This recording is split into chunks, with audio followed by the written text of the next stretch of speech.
নমস্কার, দ্য বাংলা বাইলাইনে আপনাদের স্বাগত। প্রত্যেক দিনের মতন এদিনও হাজির হয়ে গিয়েছি আবহাওয়ার আপডেট নিয়ে। পুজো একেবারে এসে গিয়েছে। এখনো পর্যন্ত হয়তো অনেকে পুজোর কেনাকাটা শুরু করেননি বা হয়তো সদ্য শুরু করেছেন, কিন্তু রাস্তায় বেরিয়ে দেখছেন প্রচন্ড বৃষ্টি। আবার কখনো দেখছেন প্রচন্ড গরম, একেবারে তাকানো যাচ্ছে না বাইরে, এরকম পরিস্থিতি। কিন্তু দক্ষিণবঙ্গ আর উত্তরবঙ্গের মধ্যে এই যে একটা ভার্সেটাইল নেচার তৈরি হচ্ছে, যে কোথাও প্রচন্ড বৃষ্টি, ভারী থেকে অতি ভারী বৃষ্টি, আবার দক্ষিণবঙ্গের ক্ষেত্রে তাপপ্রবাহের মতন পরিস্থিতি, রীতিমতন একেবারে নাজেহাল দশা দক্ষিণবঙ্গবাসীর। এই গোটা পরিস্থিতিটা ঠিক কতদিন থাকবে, কোন কোন জেলাতে কিরকম বৃষ্টিপাত হবে, এই সমস্ত তথ্য নিয়ে আজকের এই ভিডিওতে হাজির হয়েছি। একেবারে সময় নষ্ট করব না, চলুন দেখে নিই হাওয়া চলাচল, উইন্ড মুভমেন্ট কিরম থাকবে। প্রত্যেক দিনের মতন আজকেও সেই ছবি আপনাদের সামনে রাখবো। আর একেবারে শুরুতেই আপনাদেরকে দেখাবো বঙ্গোপসাগরের ওপরে যে সিস্টেম তৈরি হচ্ছে, বঙ্গোপসাগরের ওপরে যে একটা হাওয়া চলাচলের যে একটা অ্যাবনর্মাল সিচুয়েশন তৈরি হয়েছে সেইটার দিকে। দেখতেই পাচ্ছেন যত আমরা এগোচ্ছি সময়ের দিকে তত কিন্তু আমরা লক্ষ্য করছি যে 20 তারিখ কিরকম থাকছে। দেখুন বঙ্গোপসাগরের ওপরে একটা রীতিমতন একটা ঘূর্ণির মতন তৈরি হয়েছে, এবং যত হাওয়া যেটা দক্ষিণের দিক থেকে উঠে আসছিল বঙ্গের দিকে, বাংলায় ঢুকে যাচ্ছিল জলীয় বাষ্প নিয়ে, সেই হাওয়াটা অনেকটা দিক পরিবর্তন করেছে এবং পুরো উপকূলবর্তী অঞ্চল বাংলাদেশ, তার সঙ্গে আপনার চিটাগং, মায়ানমার, এই সমস্তটুকু হয়ে চলে যাচ্ছে আপনার দক্ষিণ দিকে, অর্থাৎ আন্দামানের দিকে।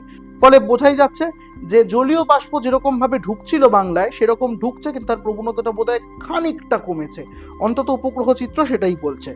আর মোটের ওপরে সারা বাংলায় কিন্তু সেরকম একটা হাওয়া চলাচল এই মুহূর্তে লক্ষ্য করা যাচ্ছে না, যদিও কোথাও কোথাও আঞ্চলিকভাবে কিন্তু 30 থেকে 40 কিলোমিটার বেগে দমকা ঝোড়ো হাওয়া বইবে, এমনটা বলা হচ্ছে আলিপুর আবহাওয়া দপ্তরের তরফে। দক্ষিণবঙ্গ এবং উত্তরবঙ্গ দুটো জায়গার ছবি একেবারে আলাদা। উত্তরবঙ্গে ভারী থেকে অতি ভারী বৃষ্টি হচ্ছে, সেটা বজায় থাকবে।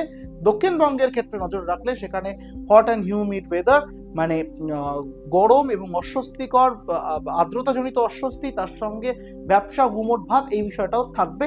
কোথাও কোথাও তাপপ্রবাহের সতর্কতাও আবার দেওয়া হচ্ছে, এরকমটা বলা হচ্ছে আলিপুর আবহাওয়া দপ্তরের তরফে।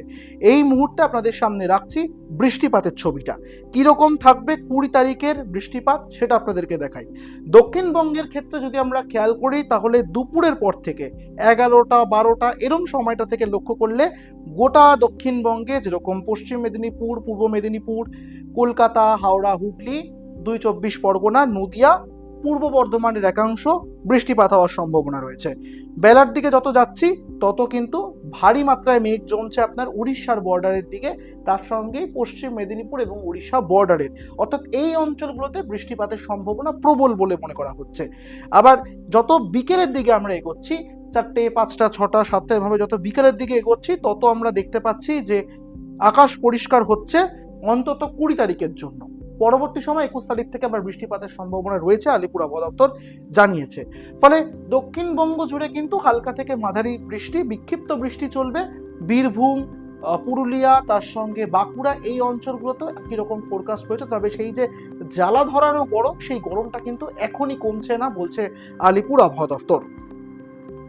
আপনাদেরকে নিয়ে যাই এবার উত্তরবঙ্গে। উত্তরবঙ্গের শিলিগুড়ি অঞ্চল, তার সঙ্গে কোচবিহার মানে দার্জিলিং, কোচবিহার, আলিপুরদুয়ার, জলপাইগুড়ি, কালিম্পং, এই সকল জায়গাতে কিরকম থাকবে তার একটা উপগ্রহ চিত্র, একটা আভাস পাওয়া গিয়েছে, সেটা আপনাদেরকে দেখাচ্ছি। দেখতেই পাচ্ছেন যে বেলা 12টা 1টা, তার বিকেল 4টে 6টা 7টে ভাবে যত আমরা এগোবো দক্ষিণবঙ্গের মতনই বৃষ্টিপাতের মাত্রা বাড়তে থাকবে। আবার রাতের দিকে কিন্তু বিক্ষিপ্ত বা কোথাও যে হালকা মাঝারি বৃষ্টি হওয়ার কথা ছিল সেটাও বন্ধ হবে, এবং ভারী বৃষ্টি যে সকল জায়গায় হওয়ার কথা সেই সব জায়গাতে বৃষ্টির ইন্টেন্সিটি কিছুটা কমতে পারে, একটানা যে হবে তা কিন্তু না, কমার সম্ভাবনা রয়েছে। এবং গ্যাংটক, তার সঙ্গে শিলিগুড়ি, এই সকল যে অঞ্চলগুলো রয়েছে, কিষানগঞ্জ, এগুলোর ওপরে বৃষ্টি যেরকম হচ্ছিল সেরকমই কিন্তু হওয়ার চান্স আছে। ফলে উত্তরবঙ্গে যদি আপনার বেড়ানোর প্ল্যান থেকে থাকে তাহলে একটু সাবধান, গিয়ে কিন্তু কাঞ্চনজঙ্ঘা ঠিকঠাক নাও দেখতে পেতে পারেন, কারণ মেঘলা ওয়েদার, বৃষ্টি হচ্ছে, ভারী বৃষ্টির সতর্কতা দেওয়া হয়েছে, সবসময় কিন্তু ক্লিয়ার ভিশন পাবেন না, ফলে বৃষ্টিপাতের সম্ভাবনা প্রবলভাবে রয়েছে। আর এবার কিছু কিছু অংশে দেখতেই পাচ্ছেন একেবারে নর্থের দিকে স্নোফল হওয়ার সম্ভাবনা রয়েছে। তার পাশাপাশি মোটের ওপর উত্তরবঙ্গে বৃষ্টি এই মুহূর্তে চলবে, যেমনটা আলিপুর আবহাওয়া দপ্তর বলছে। আর এবার সময় নষ্ট করবো না, আপনাদেরকে নিয়ে যাব সরাসরি যে ফোরকাস্ট দেওয়া হয়েছে বৃষ্টির 3টে স্তরে ফোরকাস্ট রয়েছে। 20 তারিখ বলা হচ্ছে যে উত্তরবঙ্গের দার্জিলিং, কালিম্পং, জলপাইগুড়ি, তার পাশাপাশি আলিপুরদুয়ার এবং কোচবিহার এই সব জায়গাতেই কিন্তু ওয়াইড স্প্রেড রেন অর্থাৎ ভারী বৃষ্টির সম্ভাবনা রয়েছে। এবং মালদা, দক্ষিণ দিনাজপুর, উত্তর দিনাজপুর এই সকল জায়গাতে আপনার দেখতে পাচ্ছি আমরা সেখানে ফেয়ারলি ওয়াইড স্প্রেড রেন অর্থাৎ বিক্ষিপ্তভাবে ভারী বৃষ্টির সম্ভাবনা রয়েছে। দক্ষিণবঙ্গের ক্ষেত্রে পুরোটাই আপনার আইসোলেটেড অর্থাৎ বিক্ষিপ্তভাবে হালকা থেকে মাঝারি বৃষ্টির সম্ভাবনা রয়েছে। আর এবার আপনাদেরকে নিয়ে যাব ওয়ার্নিং ম্যাপে। ওয়ার্নিং কি বলছে একটু দেখে নেওয়া যাক। দ্রুততার সঙ্গে বলছি, ওয়ার্নিং কালিম্পং, দার্জিলিং জেলা, জলপাইগুড়ি জেলা, আলিপুরদুয়ার এবং কোচবিহার এই সকল জায়গাতেই আপনার বৃষ্টিপাত হবে আইসোলেটেড, মানে বিক্ষিপ্তভাবে ভারী বৃষ্টি হওয়ার সম্ভাবনা রয়েছে। বজ্রপাত হবে এবং ঝোড়ো হাওয়াও বইবে। মালদা, 2 দিনাজপুরে শুধুমাত্র বজ্রপাতের সম্ভাবনা, তার সঙ্গে ঝোড়ো হাওয়া বওয়ার সম্ভাবনা রয়েছে। দক্ষিণবঙ্গের ক্ষেত্রে মুর্শিদাবাদ, বীরভূম, তার সঙ্গেই আপনার পুরুলিয়া, পশ্চিম মেদিনীপুর, ঝাড়গ্রাম, পূর্ব মেদিনীপুর, 2 চব্বিশ পরগনা এবং নদিয়া এই সকল জায়গাতেই বজ্রপাত সহ হালকা থেকে মাঝারি বৃষ্টির সম্ভাবনা থাকছে, তার পাশাপাশি ঝোড়ো হাওয়া বইবে।